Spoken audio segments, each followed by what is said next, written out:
بسم اللہ الرحمن الرحیم۔ السلام علیکم۔ ویڈیو کو مکمل دیکھیں اور لائک کریں اور چینل کو سبسکرائب کریں اور ویڈیو کو آگے شیئر کر دیں۔ بسند معتبر حضرت صادق علیہ السلام سے منقول ہے کہ بنی اسرائیل میں ایک عابد تھا جو امور دنیا میں کبھی مشغول نہ ہوتا تھا۔ ابلیس ملعون کو اس سے سخت اذیت تھی۔ اس نے اپنی ناک سے سیٹی بجائی جس کو سن کر اس کا تمام لشکر اس کے پاس حاضر ہوا۔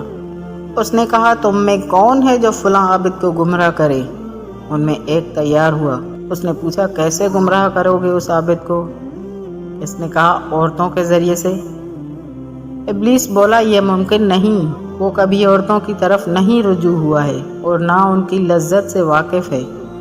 دوسرے شیطان نے کہا، میں جاتا ہوں اور شراب وغیرہ کے ذریعے بہکاؤں گا۔ اس نے کہا، تو بھی اس طرح اس کو فریب نہیں دے سکتا۔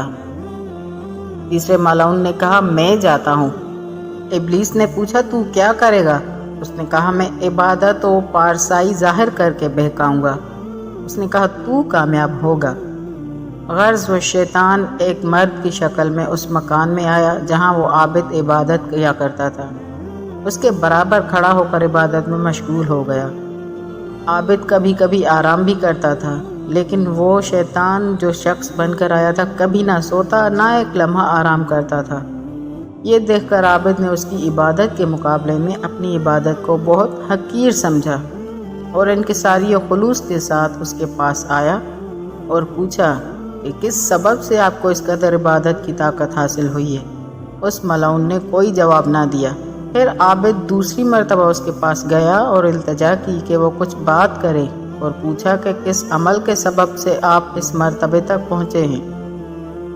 اس نے کہا، اے بندہ خدا، مجھ سے ایک گناہ ہو گیا تھا۔ میں نے توبہ کی اور ہر وقت اس گناہ کا خیال رکھتا ہوں، اسی سبب سے نماز کی طاقت مجھ کو حاصل ہوتی رہتی ہے۔ عابد نے کہا، بتائیے وہ کون سا گناہ تھا تاکہ میں بھی عمل میں لاؤں اور توبہ کروں، شاید آپ کے درجے تک پہنچ جاؤں اور یہ طاقت جو آپ کو حاصل ہے مجھے بھی نماز کے لیے اتنی ہی قوت حاصل ہو جائے۔ اس نے کہا، فلاں شہر میں جاؤ اور وہاں فلاں فاحشہ کے مکان میں داخل ہو اور 2 درہم اس کو دے کر اس کے ساتھ یہ برا فعل کرو۔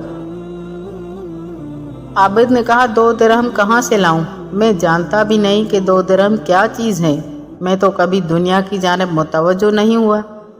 شیطان نے اپنے قدموں کے نیچے سے 2 درہم نکال کر اس کو دیے۔ عابد اپنی لباس پارسائی میں شہر کی جانب متوجہ ہوا اور اس فاحشہ کا مکان دریافت کیا۔ لوگوں نے سمجھا کہ وہ اس فاحشہ کی ہدایت کے لیے آیا ہے، اس کا مکان بتا دیا۔ جب عابد اس کے مکان میں داخل ہوا، وہ 2 درہم اس کے سامنے پھینکے اور کہا، اٹھ۔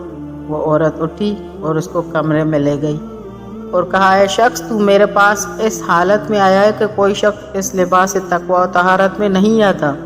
مجھے اپنا حال بتا، کیا سبب ہے کہ تو اس فعل بد پر آمادہ ہوا ہے؟ عابد نے اس سے تمام رودات بیان کی۔ اس عورت نے کہا، اے بندہ خدا، گناہ کا ترک کرنا بہت آسان ہے توبہ کرنے سے۔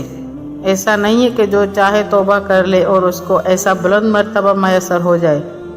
یقیناً وہ شخص شیطان ہے جو تیرے ورگلانے اور بہکانے کو آیا ہے۔ واپس جا، اب تو اس کو وہاں نہ پائے گا۔ عابد یہ سن کر واپس ہوا۔ وہ فاحشہ عورت اسی رات مر گئی۔ صبح کو لوگوں نے اس کے دروازے پر لکھا ہوا دیکھا کہ شہر کے تمام لوگ اس کے جنازے میں حاضر ہوں کیونکہ یہ عورت اہل بہشت سے ہے۔ لوگ شک و شبے میں پڑ گئے اور 3 روز تک اس کو دفن نہیں کیا۔ اس وقت خدا نے اس زمانے کے پیغمبر کو وحی فرمائی۔